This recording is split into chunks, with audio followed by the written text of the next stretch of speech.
Hi hello అందరూ ఎలా ఉన్నారు? ముందుగా అందరికీ ధన్యవాదాలు. ఈరోజు మన కిచెన్లో టేస్టీగా సింపుల్గా ఆకుకూరతో ఫ్రై తయారు చేసే విధానం చూసాను. ఇక్కడ నేను పాలకూర తోటకూరని కలిపి తీసుకున్నాను. ఇది 20 రూపాయలది, అది 20 రూపాయలది. రెండు కడిగి కట్ చేశాక మీకు చూపిస్తున్నాను. ఎందుకంటే నాకు చూపించడానికి వీడియో తీసాను కానీ రాలేదు మంచిగా. అయితే ఇక్కడ ఆల్రెడీ సాల్ట్ వాటర్ వేసి 6 సార్లు కడిగాను. చాలా మట్టి ఇసుక వచ్చింది. ఈ రెండు కలిసి నా మాటల్లో చెప్పడం కాదు, మీరు కూడా ఒకసారి తోటకూర పాలకూర ఫ్రై చేయండి, చాలా చాలా బాగుంటుంది. అయితే చిన్న చిన్న ముక్కలు కట్ చేసుకోవాలి. ఇలా తోటకూర పాలకూర కలిపి నేను కట్ చేసేసాను. ఓకే, కట్ చేశాక ఆకుకూరని కడగండి. ఆకులు పలంగి కాడలు తీసి కడిగాక కట్ చేయండి. స్టవ్ పైన బాండి పెట్టుకున్నాము. ఈ బాండీలో 2.5 స్పూన్ వరకు నూనె అయితే పోసుకున్నాము. నూనె కాస్తంత వీటెక్కాలి. నూనె కాస్తంత వీటెక్కాక ఒక 1/2 స్పూన్ వరకు ఆవాలు వేయండి. ఆవాలు అయితే చిటపట్లాడాలి. అలాగే 1 స్పూన్ వరకు జీలకర్రని కూడా వేయండి. ఓకే, 1 స్పూన్ జీలకర్ర కూడా వేసాక అవి చిటపట్లాడతాయి కదా. అలాగే ఒక 3 స్పూన్స్ వరకు పెసరపప్పుని కూడా వేయండి ఇదే పోపులో. ఓకే, పోపు అయితే చిటపట్లు ఆడిపోయింది కదా. ఒక 2 ఉల్లిపాయలు తీసుకొని చిన్న చిన్న ముక్కలుగా కట్ చేసుకున్నాను. ఉల్లిపాయలు వేసుకోవాలి. అలాగే ఒక 5 పచ్చిమిరపకాయలు 1, 2గా చేసుకున్నాను. ఒక ఎల్లుల్లిపాయ బుద్ధిని తొక్క తీసి ఇలా దంచాము. తొక్క తీసుకుని కచ్చబిచ్చ దంచుకొని వేసుకోవాలి. ఇది ఉల్లిపాయ కాస్తంత వేగాలి, మరీ ఎక్కువగా వేగిపోకూడదు. ఆఫ్ బాయిల్ అయితే సరిపోతుంది. ఇలా ఉల్లిపాయలు మనం వేసుకునే పోపు దినుసులు, పెసరపప్పు ఇలా కాస్తంత కలర్ వస్తే సరిపోతుంది. పెసరపప్పు కూడా చూసారా మంచి కలర్ అయితే వచ్చింది. ఉల్లిపాయ ఇలా ఎక్కువగా వేయకూడదు, హాఫ్ బాయిల్ అయితే సరిపోతుంది.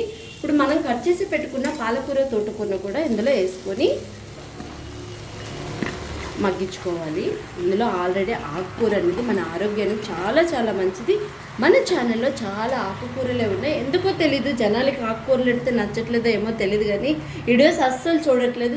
చూసే వాళ్ళకైనా ఉపయోగపడాలని చెప్పి ఎంతమంది చూసి అంతమందికైనా ఈ ఒక వీడియోస్ ఉపయోగం పడతాయని చెప్పి నేను చేస్తాను. ఓకే, పోపు వేగిపోయిన తర్వాత మన ఆకుకూరని అలా వేసుకున్నాం కదా. వేసుకున్న తర్వాత ఒక 10 నిమిషాలు ఇలా మూత పెట్టేసి గ్యాస్ని మిడిల్లో పెట్టి ఉంచుకోవాలి. మనం తోటకూర వేసి మూత పెట్టుకున్నాం కదా, 10 నిమిషాలు అయ్యింది. వాటర్ అంతా దీనికి వాటర్ అంతా అలా కిందకైతే వెళ్ళిపోయింది చూసారా. ఈ వాటర్కి అదంతలది అట్లా మగ్గిపోతుంది అనమాట. అలాగా ఇంక ఇందులో ఏం వేయకూడదు. తర్వాత కాస్తంత హాఫ్ బాయిల్ అయ్యాక మన సాల్ట్ని పసుపుని యాడ్ చేసుకుంటే సరిపోద్ది. కారం కానీ ఏమీ వేయకూడదు. ఓన్లీ పచ్చిమిరపకాయలు కారమే సరిపోతుంది మనకి. మీరు కొనే పచ్చిమిరపకాయలు కారం తక్కువ ఉంటే పచ్చిమిర్చిని ఎక్కువగా యాడ్ చేయండి. ఎక్కువ కారం ఉంటే తక్కువగా యాడ్ చేసుకోండి, అంతే. ఈ నీరంతా ఇంకేదాకా గ్యాస్ని మిడిల్లో పెట్టి మనం 10 నిమిషాలకు ఒకసారి చెక్ చేసుకోవాలి. ఈ ఒక ఆకుకూరలో నీరు చూసారా, నీరంతా ఇంకిపోతుంది కదా. ఇప్పుడు ఇందులో కాస్తంత పసుపుని యాడ్ చేసుకోండి. కాస్తంత పసుపు యాడ్ చేసుకున్న తర్వాత ఒకసారి మనం దీన్ని సరిపడగా సాల్ట్ని ఇప్పుడే వేసేసాను. అది ఫోను ఏమవుతుందంటే సడన్గా వెనక్కి వచ్చేస్తుంది, వీడియో ఆన్ అయినట్టు ఆన్ అయ్యే, అందుకే చూపించడానికి అవ్వట్లేదు.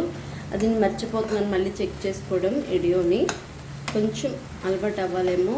ఓకే, ఇలా కలిపేసుకున్న తర్వాత జస్ట్ వాటర్ అని చూసారా ఆకుకూర నుంచి ఎలా ఇంకిపోయిందో.